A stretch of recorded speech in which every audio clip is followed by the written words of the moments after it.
Hey everyone, welcome to the Bourbon Brigade podcast. I am Chip, and with me, as always, is Kevin and Efren, and today we have a special guest, our very first guest here on the Bourbon Brigade.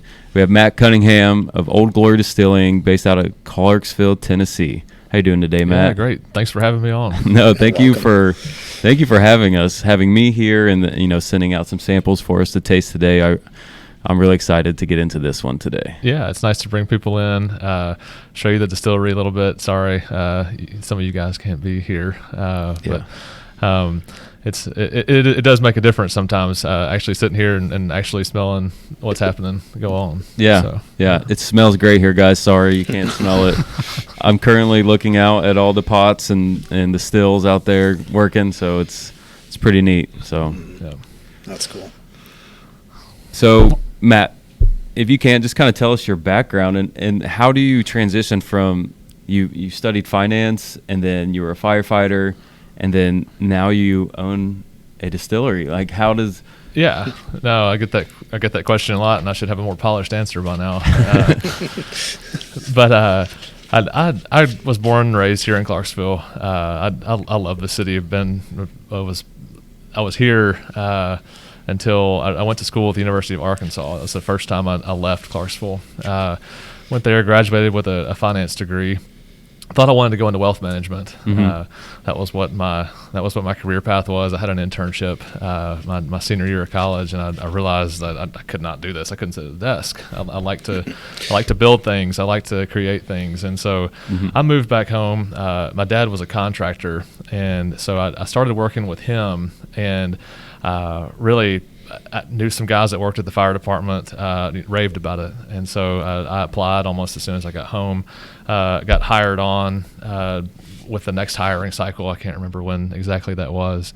And started working at the fire department 24 on, 48 off. And the distillery part came in really out of curiosity, out of what is the product that I'm really enjoying, how is it made? Yeah.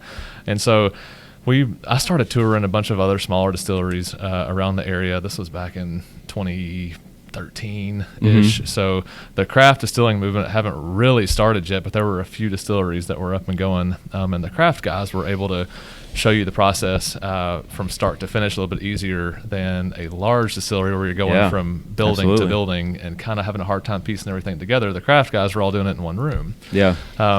That's where I fell in love with the whole process, was that we're still taking corn, wheat, rye, and barley straight from the farm. We grind it here, we cook it here, we ferment it here, we distill it, we barrel it, and it all is a very genuine process. And not many things in today's day and age are super genuine and authentic. We found a way to cheat everything, whether by making out of plastics, putting preservatives in it, whatever you want to do. We found an easier way to do it. But bourbon is and Tennessee whiskey are very authentic. It really, you can't cheat time. You can try to use some smaller barrels and wood chips and all that stuff. But what we found, and I think the whole industry has found, is there's nothing like Father Time to be able to create the product that we're looking for. And so that whole love of the genuineness of the product was really what got me started in it. And I come from an entrepreneurial family. Like I said, my dad was a contractor, and so he'd done a few different things throughout his life, and I kind of grew up around that business and wanted to put together a business model to see if a distillery would work here in Clarksville, and really wanted that to be something that Clarksville was proud of and excited about. There wasn't a whole lot going on in Clarksville at the time. If you wanted to do anything, you had to go down to Nashville. And so wanted to create something, again, that the community would be proud of. So put together a business plan. I did that while I was working at the fire department during my 48 hours off. This is kind of what I spent my time doing, was putting that plan together. And one thing kind of built on another. Little deeper into the story, we attempted to go through the SBA to get it off the ground, and went through them for about 6 months back and forth, and it finally got to the federal level where that was the final hurdle we had to pass, and then got totally declined. So had to go back to the drawing board and figure out another path to get this thing up off the ground. Real quick, what is the SBA? The Small Business Administration. Okay. Yeah. Okay. So there's anybody trying to start a business or who operates a business. The SBA offers a few different programs, and most of the time very helpful. Wow. Okay. So. Just not that time. Just not that time. Okay. And as frustrated as I was, looking back now, I would have declined myself. Here's a 22-year-old kid asking for X number of $1 million to get a distillery off the ground with no experience. Totally understandable. No hard feelings whatsoever. Sounds like Makes a great sense. investment. Yeah. So how did you get over that hurdle of actually making it happen? Yeah, we went through Legends Bank here in Clarksville. That's our bank, or that's who we've got a relationship with since the beginning, and they helped us restructure where it was not a full SBA loan. The SBA ended up taking on a very small portion of the equipment for that piece. Legends took on the rest as a loan against the property and building for us to construct the building. And with my dad being a contractor, we were able to build that ourselves. I got to build this with him and my brother, Wes. So that was a lot of fun. That was a lot of fun. You're really blowing the whole just grain to glass thing out here. You got your whole family involved in this whole distillery, the operation, like the building. Wow. Yeah. That's great. It was fun. I mean, we dug the foundations and then ended up doing too much work ourselves trying to get all the stills plumbed. There's certain things you should do and certain things you can do but shouldn't. And just because you can do something doesn't mean you always should. Yeah, it costs you more time sometimes. So. Yeah, there's really no YouTube videos you can watch to show you how to do that. No. There's a few more now on distilling, but at the time, I mean, it was so, it was tightly knit community for the guys that have been around for decades.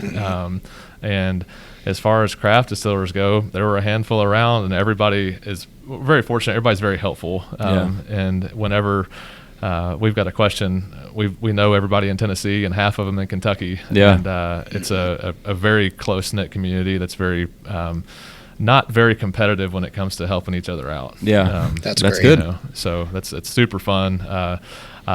Every other day I'm talking to somebody about something, and we work with a bunch of other distilleries too. We contract produce some barrels for some other brands. We store for a bunch of others. We bottle for others. So in addition to our own brand, we work with other distilleries in Kentucky and Tennessee to help them as well, and it helps us pay our bills. So absolutely. So that's like big time though. You think that's like what the bigger brands are doing. They're storing because they have the space, and sure, that's pretty amazing that a distillery that started in 2016. Yeah, we opened in 2016. That was when our day one was to the public, but we're doing similar things but on a much smaller scale. So I wouldn't call it big time. It's still a very small time. So. I don't know. It seems big time to me, Matt. Like this is a great, like when I came in and I did the tour, your new rick house. It's large. It's a really nice rick house too. It'll hold 10,000 barrels if we were to only put barrels in it. Now, we're storing empty glass and that sort of stuff in there too. Okay. So we originally built it thinking it would last us a good 6-7 years, and we've since we opened it last March, we've added a second shift, and we've taken on some more storage for some other brands. So we're kind of already looking for that next spot to build another one. So nice. Those are growing pains. Good thing you know a guy that knows how to build buildings and structure. Did your father help with the rick house as well, or no? He didn't. He sadly passed away a few years ago. Oh, I'm sorry. No, that's part of life. But so super fortunate to be able to have spent all the time that we spent with him and build this with him. And there's a lot of people that don't have that relationship that I had with Dad, and so nothing but good times to look back on. Awesome. For sure. So. And you get to see this building every day too. I'm sure that holds some sentimental value. For sure. Absolutely. Yeah, he was a go-getter, somebody that was just super excited for life. Yeah. And he was super excited about everything that Wes, my brother, and I had going on here, and one of the last things he was super excited about was we were trying to expand and get this warehouse up and going, and he was I don't want to cuss on here. He was like, you know what, we got to blow this thing up. Hell like, yeah. And and that's always been something we've always kind of kept in mind. Like, yeah, let's keep going. Let's keep pushing this thing. Yeah, blow it up. Absolutely. Yeah. So that's great. I used to. I worked for a local brewery here, and some of the stories sound similar, the way they started and everything like that. You know, like they had to go for this, and that didn't work, so they had to had to go to a local bank and see if that worked, and that local bank said no, so they had to go to this one, and then the town. There's never been a brewery in the town before, so it was like hurdle after hurdle. You know, they're like, oh no, we can't have a brewery. You know. Yep. I mean, but you have bars, like. Right. Yeah. Alcohol is a very touchy subject. And it always has been. Obviously, Prohibition happened, and then we repealed it. But it's still touchy today in every town, seemingly, especially down here in the South in the Bible Belt. We've been very fortunate. Clarksville's embraced us to the fullest extent, to be honest. But there's still many state laws across the United States that are very antiquated and have not changed, haven't been rewritten since Prohibition ended. So those are things that we all have to work with. Yeah. Yeah, absolutely.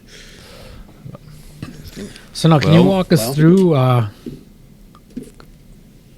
Can you walk us through as far as the process that you guys use as far as creating your whiskey and your bourbon, and then we'll start sampling some of this stuff. Or which one do you think we should start sampling? Well, we'll start with the new make, otherwise known as White Dog. We refer to it as distillate right off the still. So this is our mash bill 1. This is a 19% rye, so a higher rye than I'm gonna say a standard Jack Daniel's, George Dickel, Jim Beam. The way we produce it is grain to glass, as we talked about. So all of our grain comes from the state of Tennessee, including our malted barley. The barley is grown here, sent to North Carolina, and malted and brought back. So this is truly a Tennessee product.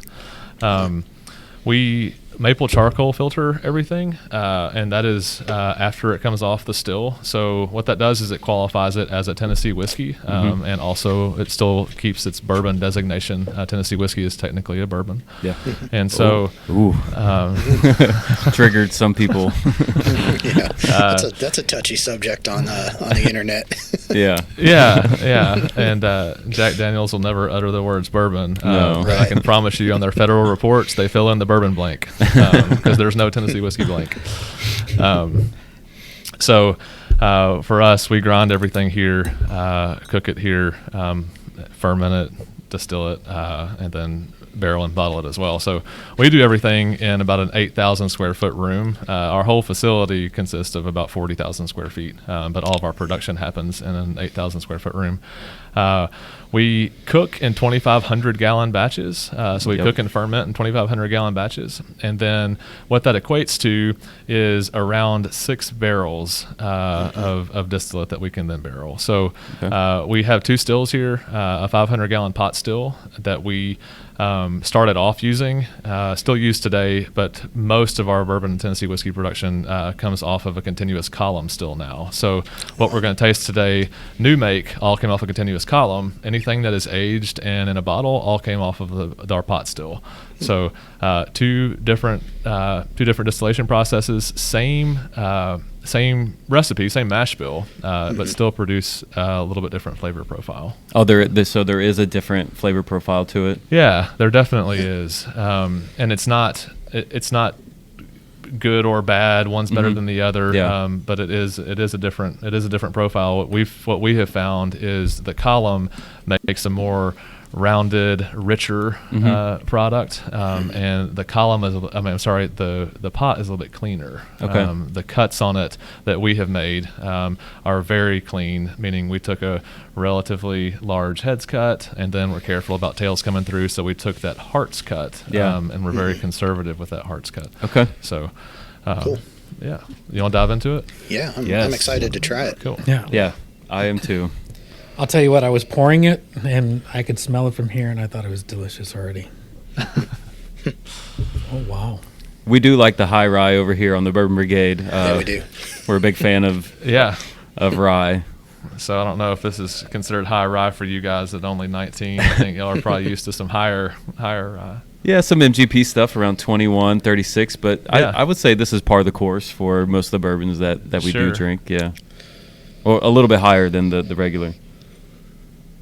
I get that's that corn sweetness. Yep. That sweetness really comes through on the column distillate. Does it? And coming out of a barrel, we pulled some a few weeks ago.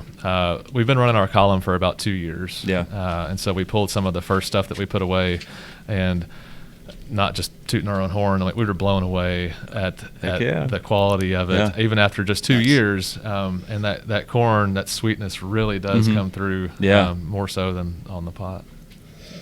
It's great. It's got some nice little legs. I'm a huge fan of what it looks like in the glass, and just those long legs coming down. That really gets me. That's how you know it's quality when it's running down the glass. Oh, that's nice. I would drink that. You would not have to age that. I could drink that. And I haven't been able to say that, a lot about a lot of white dog.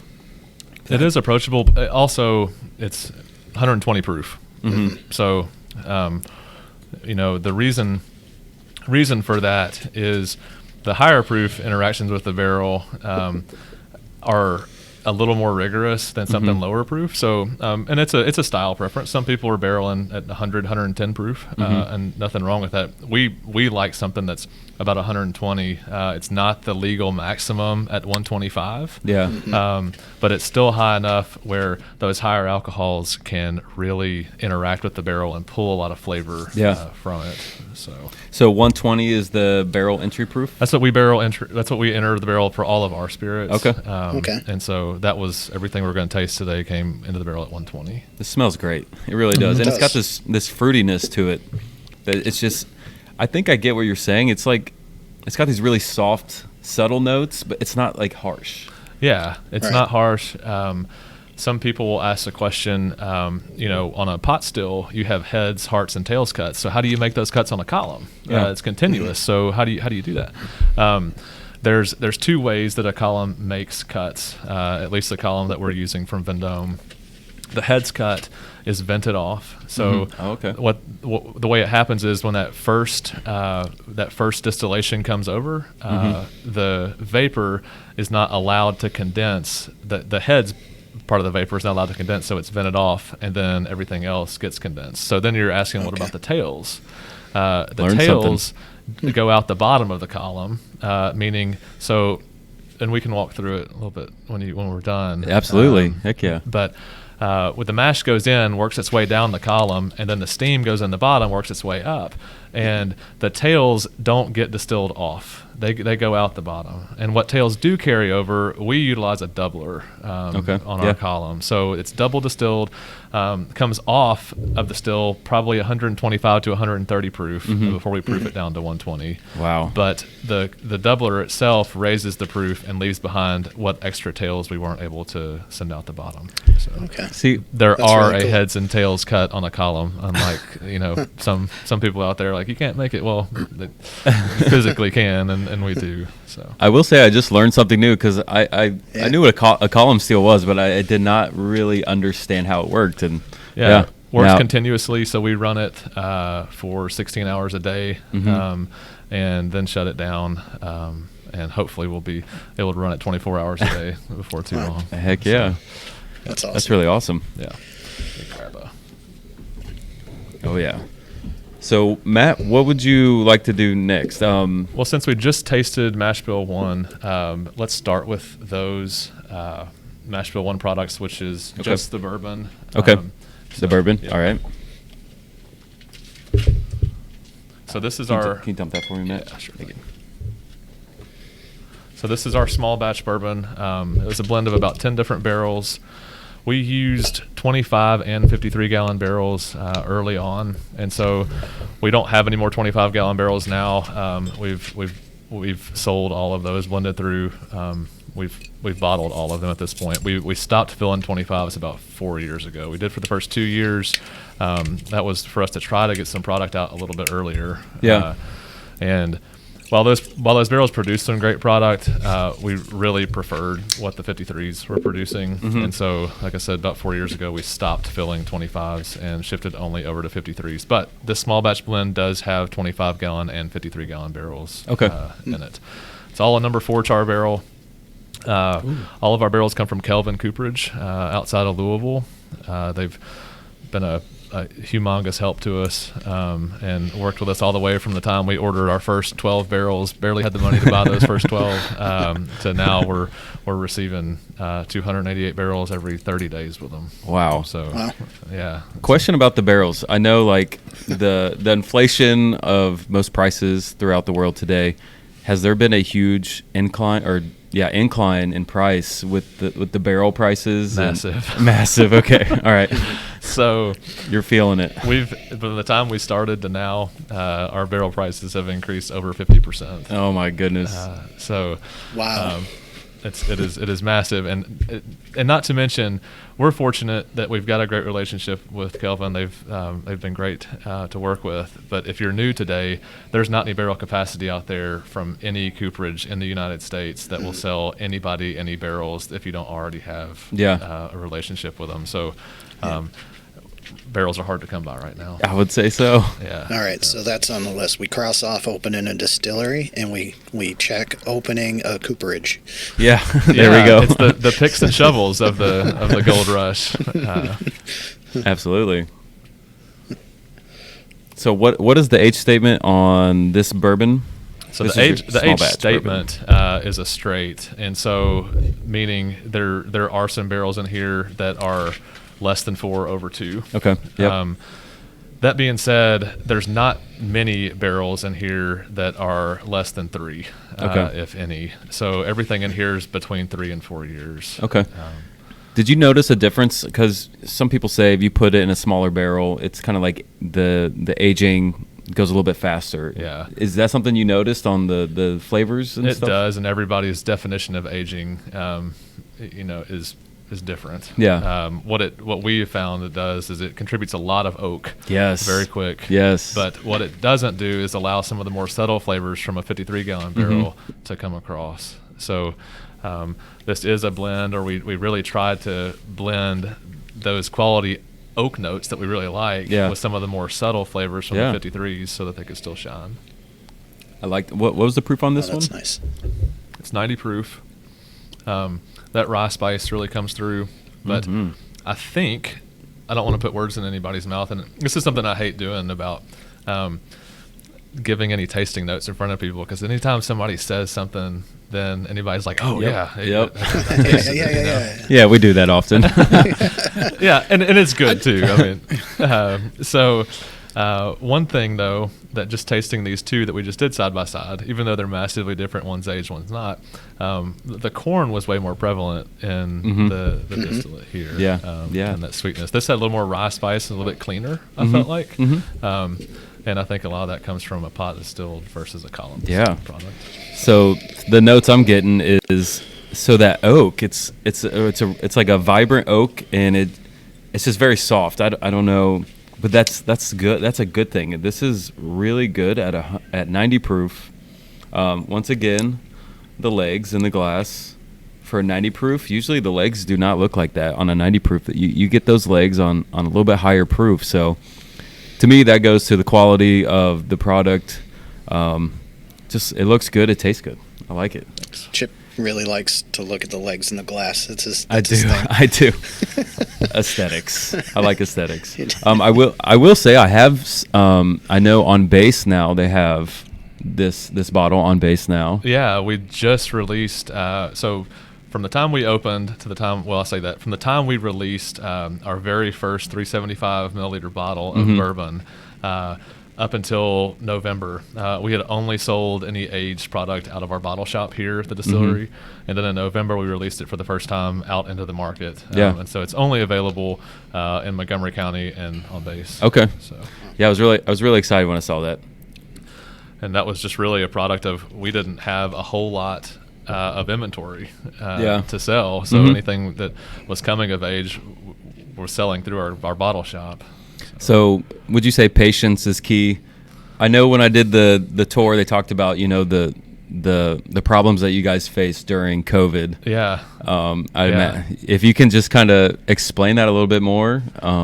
Yeah. So just kind of piggybacking off of what we just said, being that the majority of what we sold was through our bottle shop. Yeah. And then COVID comes along, everybody stopped showing up. Our sales from our event venue as well, you know, every event that we have cancels, and had to figure out how do we stay alive? What do we do? We still wanted to keep laying down whiskey, but without any cash flow, there was no way to do that. And so you guys are probably familiar with the distilleries that started making hand sanitizer. Yes. Yep. And so the quick story there is we at this time we thought it was going to last, you know, a month. It's 2 weeks, maybe a little bit longer, 2 weeks, maybe a month. So we'll just stop what we're doing for, you know, 2 to 4 weeks, whatever.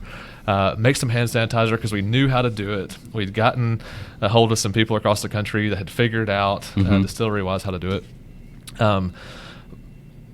We decided we were going to give it away to the public here in Clarksville again to get us past this 2 week window, or whatever it was. So we made as much as we could, bottled up. I think it was 10,000 bottles. Yeah. Gave it all away. Had a big hand sanitizer drive. Gave it away to all of our teachers, the schools, the firefighters, everybody. And then Fox News picked up on it and got on Fox News. It was actually in this room. Looked a little bit different there, but this is when my office was in here. And I did an interview with them on their Sunday morning, for Fox and Friends on Sunday, on Sunday morning. And our phones just went nuts. I was on my Wi-Fi computer laptop just like this, doing this interview via Zoom with them. And towards the very end, it got really glitchy because the phones are IP phones. Oh, and they, everybody started calling in. We were getting love mail, love packages. I got a bunch of meat from somebody. I mean, all across the country. Oh, free meat. And at that point, the demand was way more than we were going to give away or could give away. People, and so we started getting contacted by some really big companies. And one of them in particular was a national convenience store chain. Yeah. And so we produced hand sanitizer that went to all 50 states and all these national convenience stores through the their national distribution network. So all that being said, we were able to not only keep our business alive selling hand sanitizer, but that was a big step in what got us to be able to make that jump into a column still versus a pot still. Wow, so, that's great. Yeah, it was a neat success story over something that we would never want to do again. No. Yeah. I'd say you're prepared for the next pandemic for sure. I'm good. I'm good with that, but done that one. Yeah, so I was, at the time of that, I was actually working in the brewing industry. Okay. At the brewery, so I similar. We shut down. Actually, we shut down a little early, and it was my fault. Yeah. I went to work. I was sanitizing fermenters. Got done sanitizing the fermenters. Came home. The next morning, I woke up, 103 fever, cough. I mean, classic.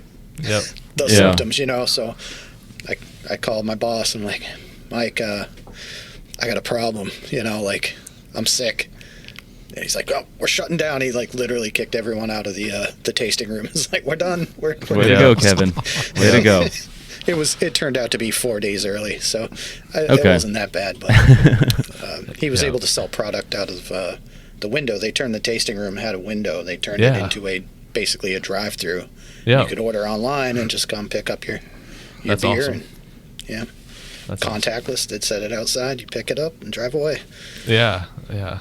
It's very cool how people figured out a way through all of that, for sure. Mm-hmm. Well, and you do what you got to do. Yeah. That you're still going to have bills to pay, and you don't want to lay anybody off, and so you figure out how can you make it work. Yeah, so. Absolutely. Well, Which one do you want to go into next, Matt? The Tennessee whiskey? Yeah, we'll do the small batch. Okay. So that's our 90 proof that we just tasted of it. I will say, fellas, I was down in the gift shop, and there's a new single barrel Tennessee whiskey. It's 130 proof. Ooh. You can't even see through the glass if you hold it up to light. It's so dark. I'm gonna be walking away with that bad boy when we get out of here. Yeah. That's exciting. I don't want to do too much to make the guys jealous, but what we just pulled off the still would be the distillate for what we're gonna taste that they don't have. If you wanted to taste it. Oh, absolutely. We can jump into that real quick. Yeah, sorry guys. So this is going to be a little bit hotter than that 120. This is probably going to be 125-ish. It does smell different. Yeah, totally different. This is a wheated mash bill. So there's no obviously no rye, but none of the spicy character that you got from that side by side is there. It's very mellow. Wheat's a very mellow grain, and so it typically takes a little longer to come around in a barrel. Yeah. Rye comes around relatively quick. It does. Yep. But very, very soft. It is very grainy. You can really pick up the grain notes. From it. So. It's still very similar to the mash bill one. Was this off the column or the pot?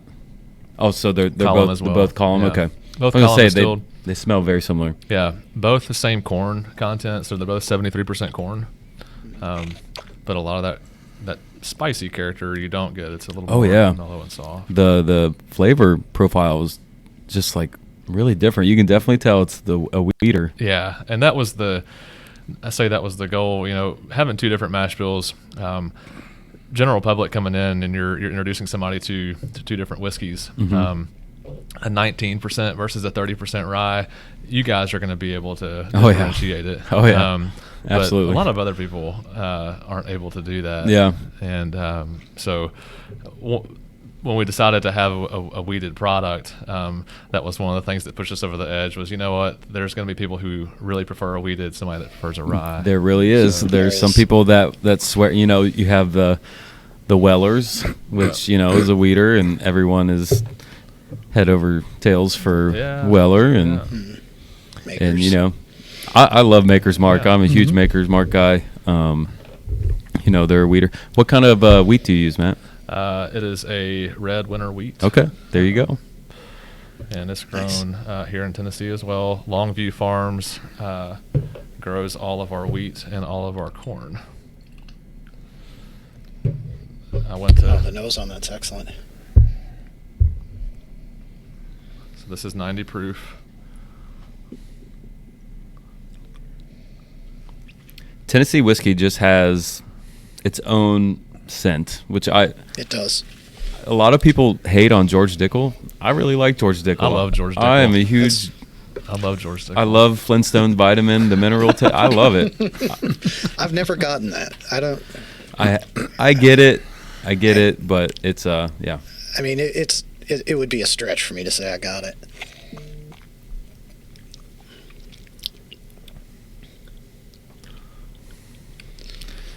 I get the charcoal. For some reason, it just sticks out more on this.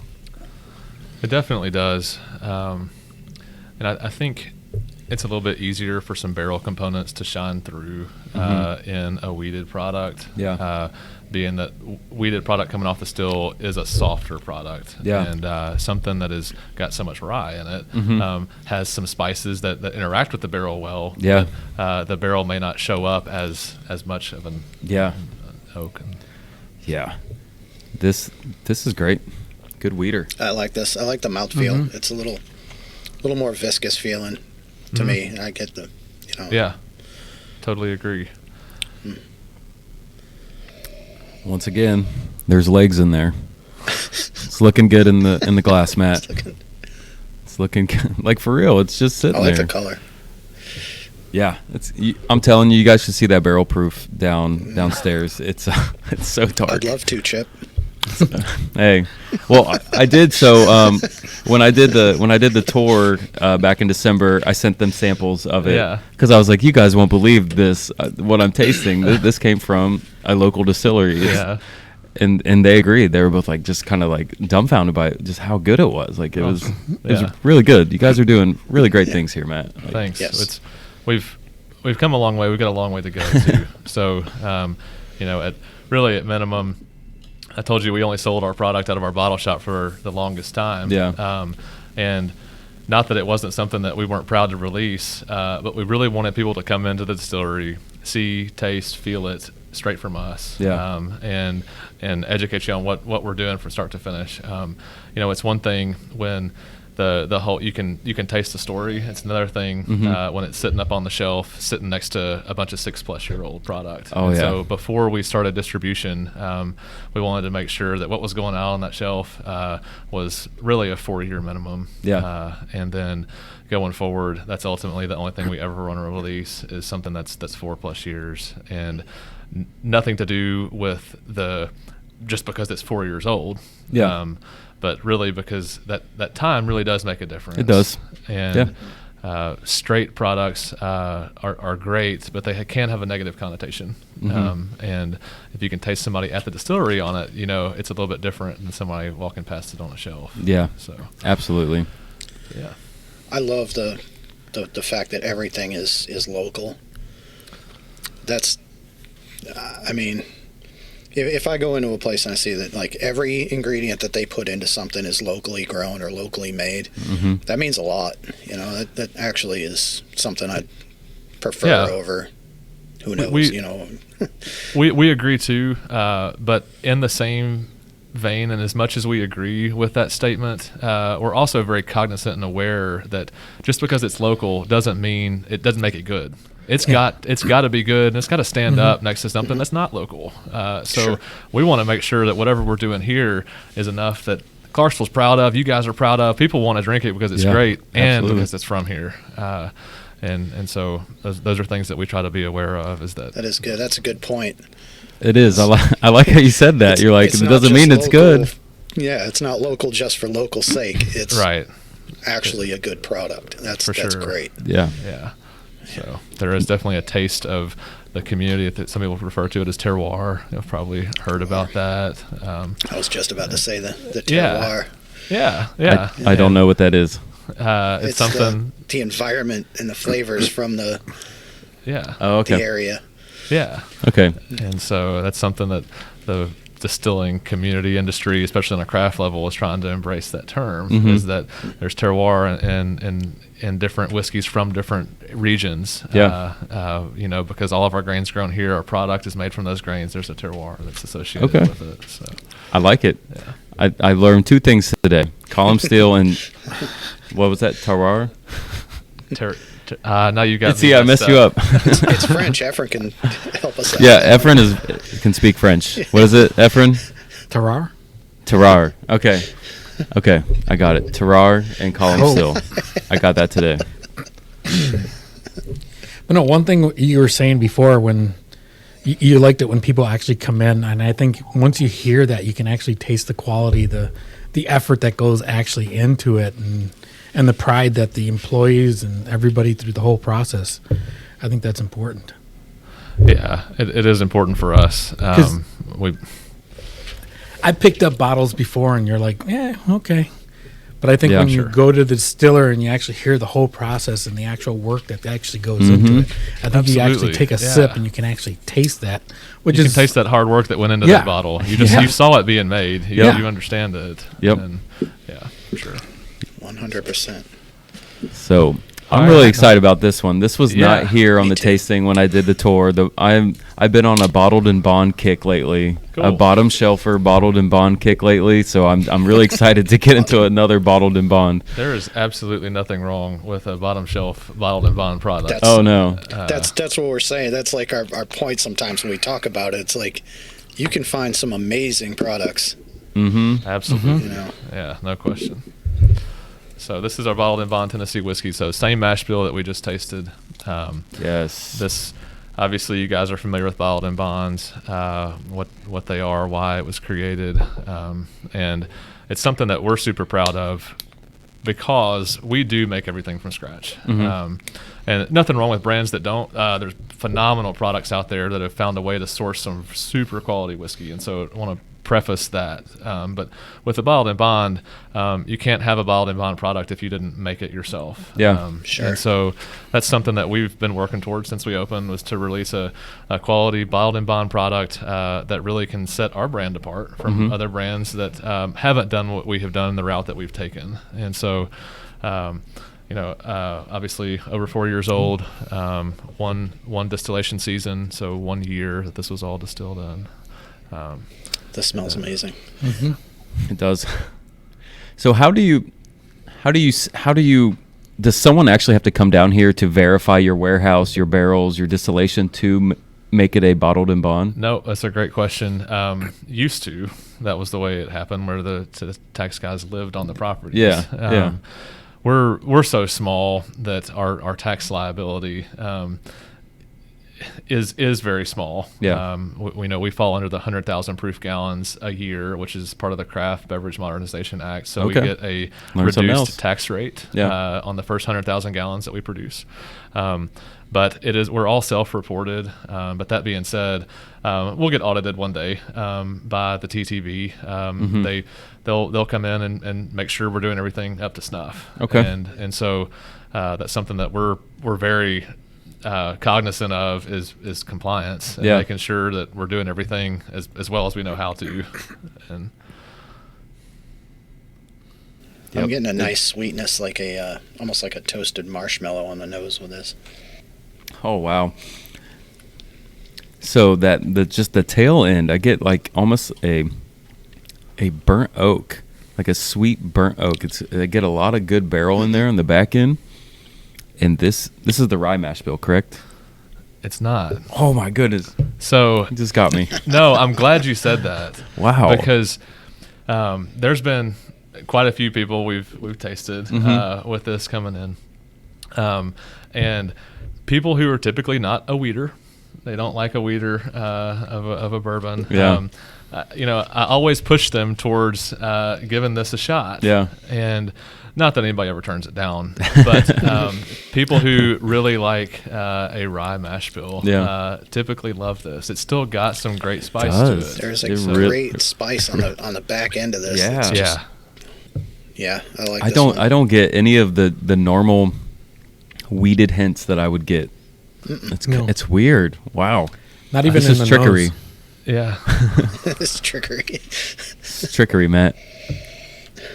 It's not on purpose. Wasn't trying to trick me. It's good. It's Wow. good trickery.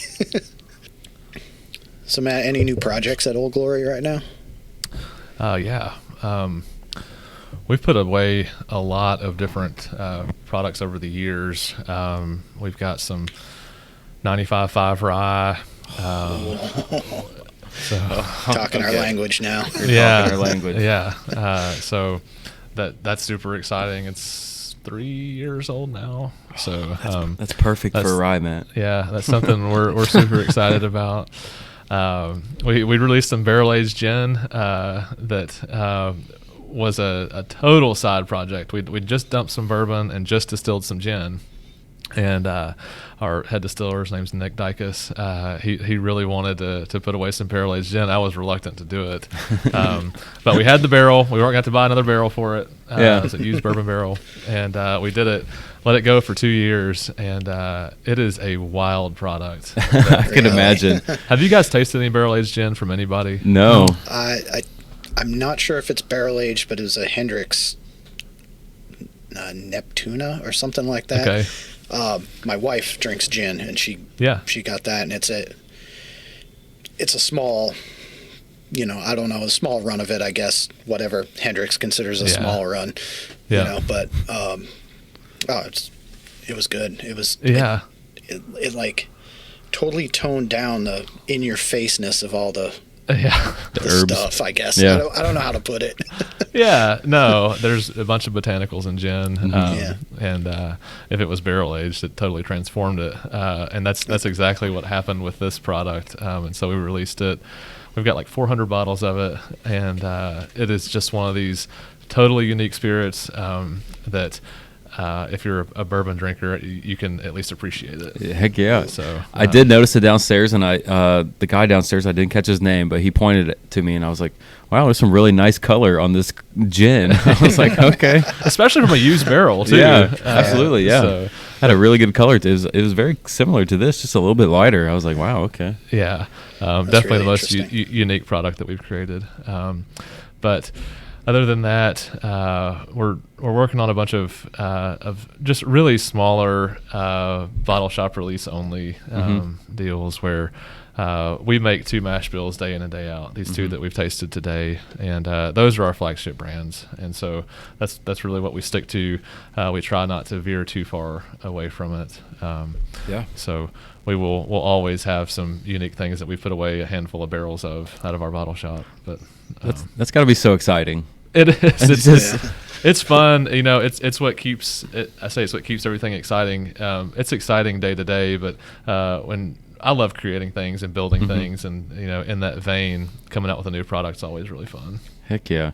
Yeah, I have some aging barrels at home, and I've had some aging, what are those called? Toasted spirals. Yeah. Like I've tried to recreate Midwinter's Night Dram. That's my absolute most favorite rye in the world, and I've like soaked it in a port wine barrel. I poured it in some Rendezvous rye, and it turned out okay. It didn't turn out that great, but sure. And I have an aging barrel. I just love like pouring stuff. I tear it apart. I'll rechar it, and I'll put it back together, and then I'll put something in there. I just experiment. Let's try it. Yeah, it's got to be fun. So Matt Chip wants to build a barrel in his garage. No, actually, I have an oak tree that got cut down in my woods. I had it milled, and he's serious. I'm going to make at least a 15-gallon barrel probably next summer once it's done curing. So that's awesome. I can't wait. I hope this works. I hope it works too. Have you seriously done the research on how to cut the staves? No, I can't find any information. Okay. Maybe you can hook me up, Matt. I would recommend going to Kelvin Cooperidge's website. Okay. Kelvin's who, again, we buy all of our barrels from. And there's some good content on there that shows how they make them. The barrel staves themselves are cut kind of like this. Yeah, that's. I don't math well. Yeah, I don't. I was just gonna cut 33-degree angles and just make a cylinder and then try to cap it off. It would need to be rounded for sure instead of at an exact angle. Yeah. But people ask us all the time, do we make our own barrels? So, people know Jack makes their own barrels, and so they ask us. Jack's one of the only distilleries in the U.S. that makes their own barrels, by the way. Yeah. And the answer to that is definitively no, we do not make our own barrels. We focus on what we know how to do. We let the cooperage focus on that. We don't want a leaky barrel. That's a very expensive mistake. It is. It is. So. That'd be the biggest disappointment to open a barrel after years and there's nothing in it. We've done it.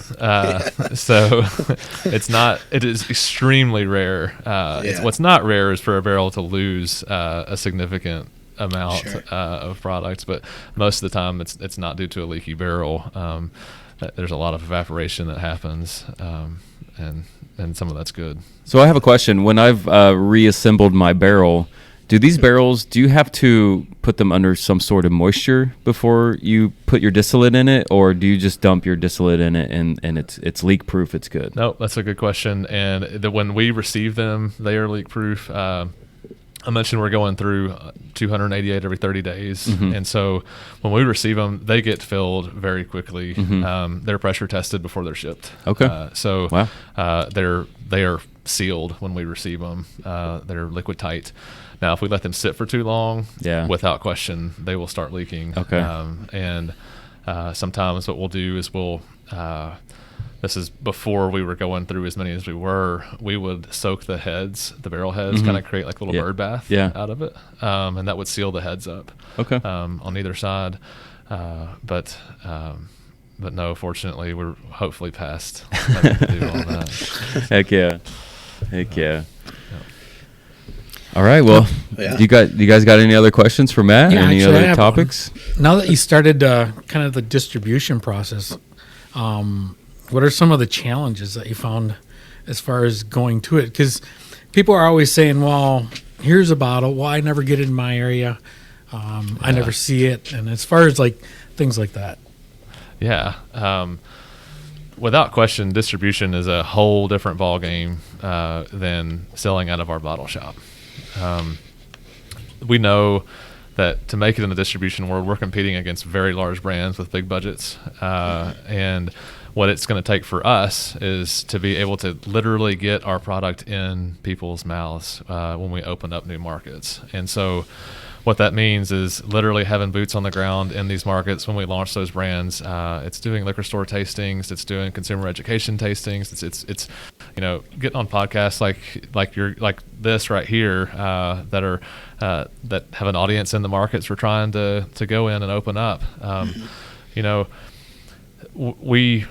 Our price point for our small batch products is around $40 on the shelf, and so we made that decision based on too many times small brands like ours, they open up into distribution and they're charging $80-$100 a bottle for it. Well, that's not a very approachable price for somebody gonna try a product that they don't know much about. Yeah. And so that's a barrier that the whiskey industry, bourbon industry has on a craft level that the craft beer level doesn't. You can't go pick up pick your own 6-pack of bourbon for $10. So you got to drop some change to make it happen. And so for us, it's making sure that we're at a price point that people can make that first purchase and feel good about it after they check out, and then also be at a point taste-wise where they're going to be able to buy that second bottle. Too many times distilleries, and this is why we have not gone into distribution until now, is they come out with that 2-year product really quick because they need some cash, and it's not up to snuff. It doesn't stand up against the other $40 bottle on the shelf, and then there's never that second bottle purchased. So. Okay, I just thought of a question now that you talked about that. Was there ever the option, or was it ever on the table, sourcing? Well, the option's always been there to source barrels from somebody. Mm-hmm. We made the decision early on that if it was going to have our name on it, that we made it from scratch. I like it. Yep. Something that we internally, we don't externally say too much is, but like that everything we do, like we give a damn about. Yeah. And if it's going to have our name on it, like then we made it. And that's ours. And so that's not taking anything away from a sourced product. Again, there's phenomenal liquid out there from MGP and from some other brands too. George Dickel. Yeah, absolutely. They source a lot of older juice. Yeah, for sure. Well, George Dickel has a lot of older juice. They do. Yeah. Barton. Yeah. So anyway, that it's been an option, but we've chose, for better or worse, we may have been a little farther along as a business than we chose to source early on, but we chose that we were just going to sit on it and actually play the waiting game until it was ready. So I love that. I mean, I feel like that makes it taste better, honestly. Well, it does. I hope so. But it does. I hope it blind tastes well too. That's ultimately the deciding factor. So, well, we'll have to put it in our bottled and bond lineup, and that sounds great. Oh yeah. I love it. I'm enjoying it. I went back and I poured myself some more of the bottled and bond. I'm great. Huge fan. Glad to hear it. So this is what you're tasting again. It's our bottled and bond Tennessee whiskey. We do have a bottled and bond bourbon going to be coming out. That's our 19% rye. Nice. Coming out probably in about 3 months. We're pulling samples and stuff for it now, and just want to make sure we got the perfect blend for our very first release of bottled and bond bourbon. So. That's great. I'm sorry. I went back to it. It's just been sitting here, and I get like this maple sugar on the nose, just on the nose. It's very nice, and the legs. I'll tell you, they just keep going. You get the maple sugar. I probably put that in your head, Matt, but. Yeah. Man, you put it in my head, it's there. It's there. Power of suggestion. Yeah. This one, is this one available in the bottle shop too? Mm-hmm. Oh, okay. Say less. Yeah. That's really good. That's really, really good, Matt. Well, I'm glad you guys enjoyed it. It's been a lot of fun. thanks for hanging out with us, Matt, and thanks for answering all our questions. And yeah. I think you'll find the more distilleries you can pull on here, I say the more open, the openness of everybody is there. Everybody's excited to talk about what they do, and it's super exciting to talk about some enthusiasts like yourselves that are that love it, and that makes a difference. It's sometimes when you're talking to grandma who doesn't drink, it's a little bit, she's proud of you. She loves what you're doing. She thinks it's cool. But oh, that's nice, hon. Yeah. That's great. Definitely. Well, no, definitely you have a product here that I think you should be very proud of. I think Thanks so much. Absolutely. I agree. Yeah. Absolutely. Thanks so much. We are proud of it. And like I said, we're even more excited about what we've got coming down the line too. So thanks for supporting us early on as we're just getting out there. Yeah, next time I'm in Tennessee, I'll go down there and visit you guys. Yeah, let me know. So, I am here every day, except on the weekends. I just had a first newborn, wife and I. Congratulations! Congratulations! December 29th. So I'm not here as much as I used to be. Sometimes I would sleep here, but that was in the early days. So. Matt, how old are you? I'm 32. Nice. 32.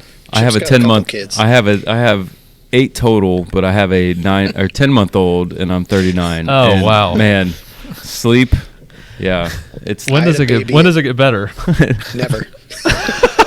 When they're in college, it changes. It depends on the child. I mean, honestly, every child has been different. Yeah. Not one child has been the same, and this one, she's definitely the baby, and it's just.